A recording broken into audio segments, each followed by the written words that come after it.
Tudo bem? Como é que vocês estão? Eu tô bem, também. Apesar de tudo que está acontecendo com a gente, né? Com esse afastamento social, para a gente frear um pouco essa proliferação do Covid-19, mas as nossas aulas vão continuar porque é vida que segue, beleza?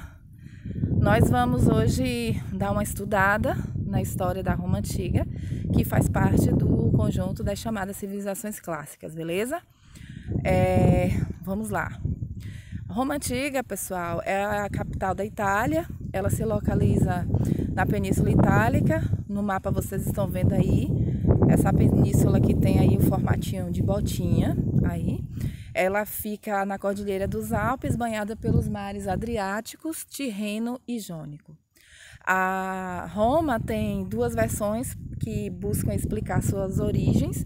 Tem a versão mitológica a partir do mito de Rômulo e Remo, e tem a versão histórica, segundo pesquisas, né? Roma teria surgido nos últimos anos do século VI, a partir de fortificações de um sítio às margens do rio Tibre, que começou a receber os primeiros grupos populacionários, beleza?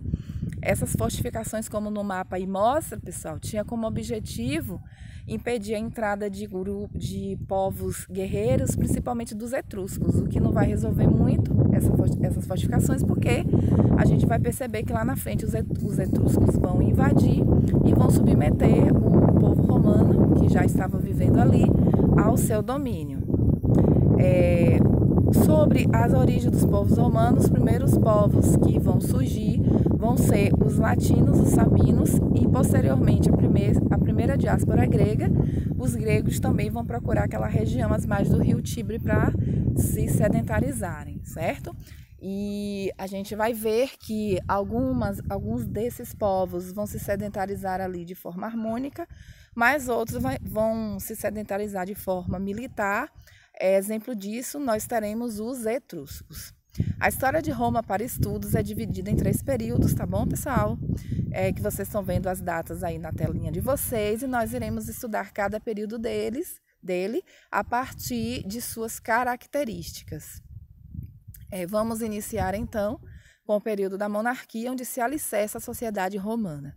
Assim como as outras que nós já estudamos, a sociedade romana ela é estamental, estratificada, com pouca chance de mobilidade social.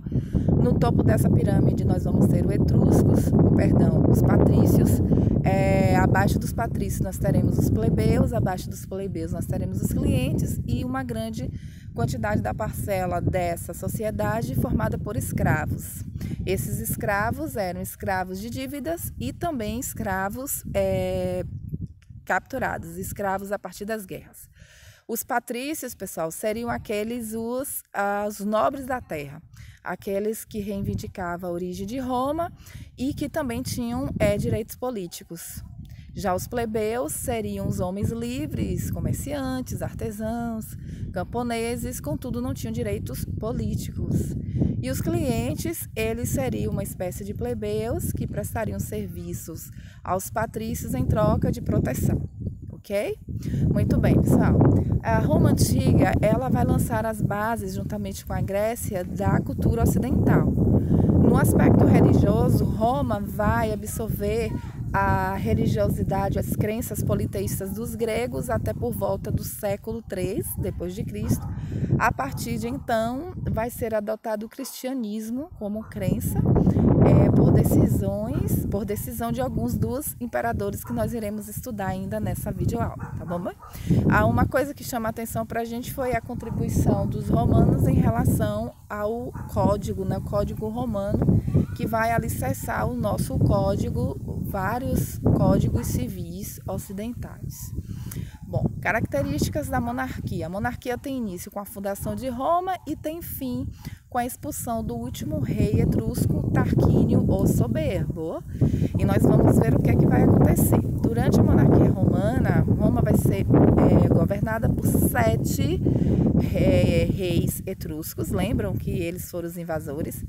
E para ser um rei nessa Roma antiga, precisaria ser primeiro etrusco e segundo ter virtudes. Essa virtude seria as habilidades políticas, administrativas, religiosas e também porque ele dominava também as questões judiciárias.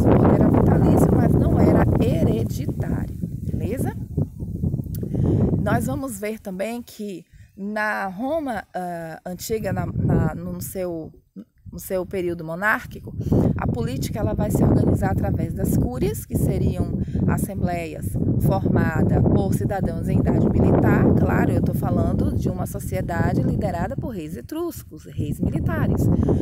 Então, era importante ter uma assembleia que tratasse dessas questões. A função dessa assembleia seria decretar as leis, mas elas não eram, vamos dizer assim, elas tinham que ser submetidas ao Senado, onde esses senados não só iriam avaliar essas leis, como também iria eleger os reis. Beleza? No período da monarquia romana, a gente vai ver que a economia era baseada em atividades agropastoril, né?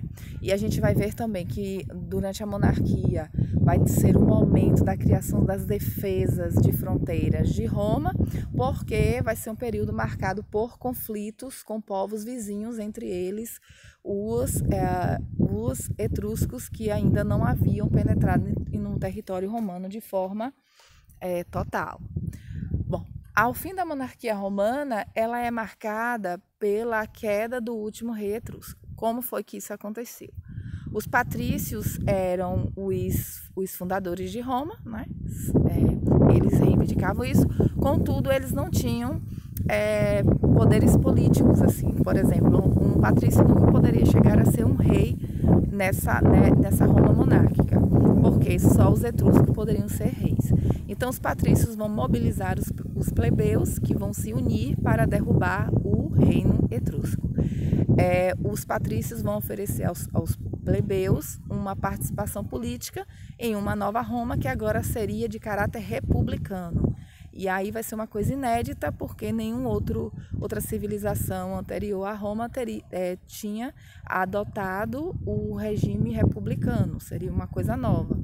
A palavra república vem do latim, que significa coisa pública, portanto, coisa de todos. O Estado pertenceria a todos. E então, com esse anseio de ter essa participação política, os plebeus vão se unir aos patrícios e derrubam o rei etrusco. Tem início, então, a chamada República Romana. A República Romana, pessoal, ela tem duas características marcantes. A República Romana vai ser marcada pela organização militar de Roma e pela política, pelo desenvolvimento de uma política agressiva e expansionista, e a gente vai ver os motivos disso. E outra característica marcante vai ser a disputa entre as camadas sociais, entre os patrícios e os plebeus, ou seja, os plebeus vão começar a reivindicar dos patrícios seus direitos políticos e civis. As instituições republicanas, elas estavam organizadas da seguinte forma: nós tínhamos as assembleias eram reuniões organizadas para decidir algum aspecto do cotidiano de Roma. Nós tínhamos 3 assembleias: centuriata, que cuidaria dos assuntos militares, curiata, dos assuntos religiosos, e assembleia das tribos, dos assuntos administrativos.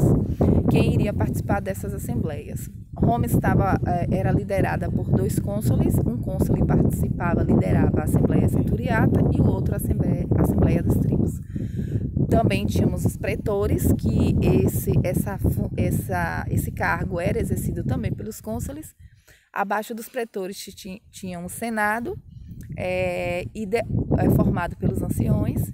E nós vamos ser os questores, que vão ser aqueles que estarão funcionários públicos encarregados das questões de impostos de Roma, de toda a cobrança de impostos, de taxas e tudo mais. Tínhamos os censores responsáveis pelo censo demográfico, pela contagem populacional de Roma e de suas províncias, e os edes, que eram funcionários públicos responsáveis pela limpeza, pelo também recenseamento e pela a questão da segurança, tá? Nessa sociedade, os patrícios era o grupo social aristocrata e que governava, que assumia esses cargos públicos, e os plebeus eram o resto da população sem direitos, beleza? Diante disso, os plebeus estando fora das decisões políticas de Roma, vai começar a surgir as chamadas revoltas da plebe. A revolta da plebe, conhecida como a Revolta do Monte Sagrado, ela vai ser a primeira greve da história da humanidade, é uma greve militar. Por quê? Porque os plebeus, eles vão se unir, vão se negar a participar do exército romano, e eles eram a maioria, e isso vai pressionar os patrícios a ceder às reivindicações dos plebeus. A primeira grande conquista da plebe vai ser a criação do cargo do tribuno da plebe, em que os plebeus iriam eleger 2 representantes que participariam das assembleias das tribos. Aí, posteriormente disso, com essa representação dos interesses da plebe no cenário político romano, a gente vai ver surgir outras conquistas, como a Lei das 12 Tábuas, a Lei Canuleia e as leis licínias. As leis das 12 tábuas foram a reivindicação dos plebeus, que todas as suas conquistas, tudo que eles estavam conquistando, todas essas leis deveriam ser registradas de forma escrita, para que outros reis ou imperadores não viessem desobedecer. Lei Canuleia seria aquela que iria acabar com a proibição do casamento entre as camadas sociais diferentes, distintas, ou seja, a partir da Lei Canuleia ficava permitido o casamento entre patrícios e plebeus, e as leis licínias seriam aquelas leis que dariam certa posse de terra a alguns dos plebeus. Mas não se engane, galera, não foram todos os plebeus que foram contemplados com essas conquistas. Uma minoria vai enriquecer e uma maioria vai continuar na pobreza, nas suas dificuldades, e isso vai gerar um desconforto tremendo. Bom, a partir de então, resolvidas essas questões internas, nós vamos ter o expansionismo romano, que se baseou em dois aspectos básicos. O expansionismo romano vai surgir pela necessidade de conquista de novas terras aráveis para aumentar a produtividade agrícola de Roma e também para a expansão do comércio romano, né? Então, para isso, a Roma começa a treinar grupos de soldados que eram organizados em grupos chamados de centúrias. Cada centúrias era composta por 60 soldados liderados por um centurião, beleza? Esses treinamentos ocorriam no chamado Campo de Marte. A Roma vai começar a conquistar terras, a expandir os seus domínios, a criar rotas de comércio, a dominar pontos estratégicos de comércio da época, como a colônia de Cartago, que vai ser importantíssimo para o expansionismo do comércio romano. Por isso tudo surgiu o ditado: todos os caminhos nos levam a Roma. Bom, a gente vai ver, pessoal, uma tentativa de reforma agrária ainda na República Romana com os irmãos Graco. Os irmãos Graco, eles eram plebeus que faziam parte da tribuna da plebe, Caio Graco e Tibério. Eles propuseram reforma agrária, como distribuição fundiária, assentamento para a plebe empobrecida. Contudo, o Senado romano não vai aceitar. Tibério vai acabar sendo executado e Caio Graco, quando vai dar prosseguimento aos projetos de reforma agrária de seu irmão, acaba sendo também assassinado juntamente com os seus seguidores. Bom, pessoal, entre a República Romana e o Império Romano, a gente vai ver uma forma de governo muito interessante chamado os triunviratos, que na verdade foram 2. O que seriam os triunviratos? É o período da República Romana, que Romana, ao invés de ser governada por 2 cônsules, vai ser governada por 3 senhores. O primeiro triunvirato foi formado por Júlio César, Pompeu e Clássico, né, em que Júlio César vai acabar governando sozinho, vai acabar centralizando o poder total nele, porque Pompeu vai acabar morto em batalha e Clássico vai ser assassinado por se levantar contra o Senado. Júlio César vai aumentar muito sua influência no Oriente, o que vai amedrontar, o que vai deixar de forma, vamos dizer assim, não vai ser bem visto pelo Senado, e Júlio César acaba Júlio César acaba sendo assassinado, é daí que surge o ditado até tu Brutus. O segundo triunvirato, pessoal, foi liderado por Marco Antônio, Otávio e Lépido. Eles vão tentar inaugurar um novo período que não vai ter muito sucesso, porque Marco Antônio e Otávio, eles não vão se entender. Eles vão começar a ter um conflito bélico que vai acabar ocasionando a morte de Marco Antônio, e Otávio vence e é aclamado imperador como Augusto. Beleza? Diante disso, a gente vai ter início ao chamado Império Romano, pessoal. Então, a gente já está no terceiro período da história de Roma. Estão cansadinhos? Para um pouquinho aqui, ó, dá uma pausazinha, vai ali, toma uma aguinha, dá uma merendadinha e volta, beleza? Então, vamos lá. Império Romano, caracterizado pelo governo vitalício. Foi durante o Império Romano que vai ocorrer o fato chamado Pax Romana, que vai ser um período de relativa paz que Roma vai viver. Contudo, Roma vai diminuir o seu expansionismo, o que vai gerar lá na frente uma crise iniciada como a crise escravocrata, beleza? Durante o Império Romano, a gente vai ver surgir o direito romano, em que se fundamentava em 3 aspectos. O jus civile, que era o direito ao cidadão romano, aquele que era considerado cidadão romano, ele tinha o seu direito, diferente do jus gentilis, gentil, que era o direito comum a todos os povos, ou seja, não era um direito que comum a todos os povos, era um direito que contemplava os romanos, mas também outros povos que viviam em Roma, porque durante o Império Romano, Roma vai ter muitas províncias governadas por elas. Durante o Império Romano, Roma conseguiu chegar no ápice das conquistas, conquistou toda a Europa Ocidental, parte da Ásia e parte da África, e tinha esses direitos garantidos a esses povos conquistados, e o jus naturale, que seria o direito comum, tanto aos romanos quanto aos povos que viviam submetidos ao governo de Roma. Bom, durante o século III, pessoal, depois de Cristo, Roma vai viver o início, ali da sua crise, a crise do Império Romano, que foi como eu vou dizer, uma cadeia de acontecimentos, efeito dominó. Primeiro, a gente vai ver o fim do expansionismo romano. Como eu disse para vocês, Roma consegue expandir demais o seu território, ficando difícil proteger suas fronteiras. Quando Roma para com suas conquistas, e devido também a um grande número de escravos que vão ser libertados, nós vamos ter a crise escravocrata. Essa crise vai gerar, pessoal, uma escassez de mão de obra, e a gente vai ter uma crise do abastecimento, e o alimento começando a sofrer preços inflacionários, Ou seja, com a escassez de alimento, o preço do trigo, por exemplo, vai subir demais, e o pão vai ficar muito caro. O pão era a base do alimento do povo romano.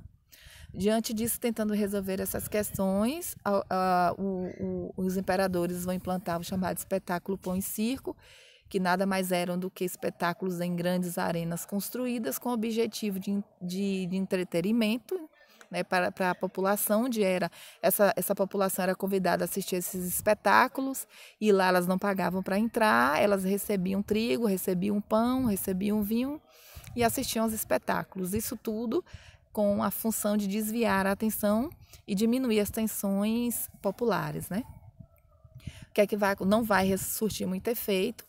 A gente vai ver a crise militar a partir de então, porque a Roma ela vai começar a aumentar tributos para conseguir pagar os soldos dos soldados. Esses soldados vão enfrentar dificuldades para proteger a fronteira, porque vai faltar alimento. E aí isso vai facilitar muito a entrada pacífica de alguns povos bárbaros invasores da região nórdica da Europa. E aí a gente vai ver então o Império Romano começando a sofrer essas invasões bárbaras. Alguns imperadores, durante todo esse processo, eles vão ser importantes na tomada de algumas decisões. A exemplo disso, nós temos o Diocleciano, que vai estabelecer, tentando resolver a crise romana, ele estabelece até Traquia, que seria a divisão do Império Romano em 4 partes.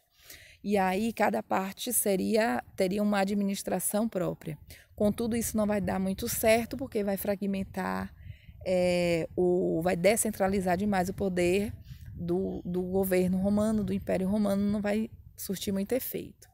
E Roma volta a ser unificada. Constantino, em 313, cria o Édito de Milão, muito importante, porque dava liberdade de culto ao cristão.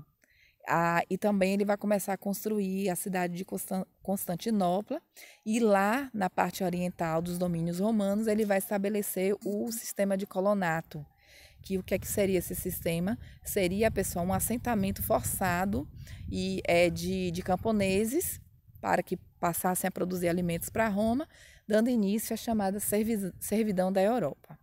E, por fim, nós vamos ter o último imperador romano, Teodósio. Quando eu digo último imperador romano, é o último imperador romano da Roma unificada ainda. O Teodósio, que ele vai se converter ao cristianismo e vai tornar a religião cristã a religião oficial do Estado romano. Ele vai criar o chamado Édito de Tessalônica.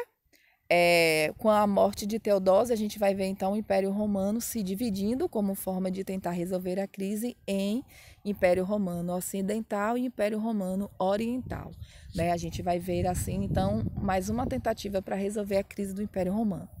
No mapa aí a gente está vendo, no lado esquerdo da sua tela você está vendo aí o Império Romano Ocidental. Característica do Império Romano Ocidental: a capital vai continuar sendo Roma. A religião oficial vai ser a Igreja Católica Apostólica Romana, com a maior autoridade religiosa sendo o Papa.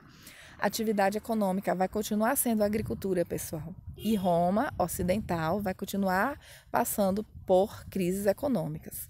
Ao contrário do Império Romano Oriental, que vai ficar às margens do Mar Mediterrâneo, favorecendo então as atividades comerciais marítimas. Por quê? Porque aquela região vai ser importante, vai ser um grande interposto comercial, beleza? Eles vão adotar a Igreja Católica Ortodoxa, a Igreja grega, que a gente fala, em que eles não vão reconhecer a autoridade do Papa. Ao contrário do Império Romano Ocidental, que tem uma curta duração, o Império Romano Oriental vai durar 1000 anos, o mesmo tempo que a Europa Ocidental vai viver o seu chamado feudalismo. Galera, por hoje é só isso, espero ter contribuído, desculpe as falhas aí, para mim tudo é muito novo, tá gravando essas videoaulas para vocês, eu me solto muito mais na sala de aula, mas isso é uma questão de adaptação a essa nova realidade que estamos vivendo, beleza? Fiquem atentos que logo mais estarei postando o nosso próximo capítulo, que vai ser Idade Média da Europa Ocidental, beleza? Beijos e fiquem com Deus.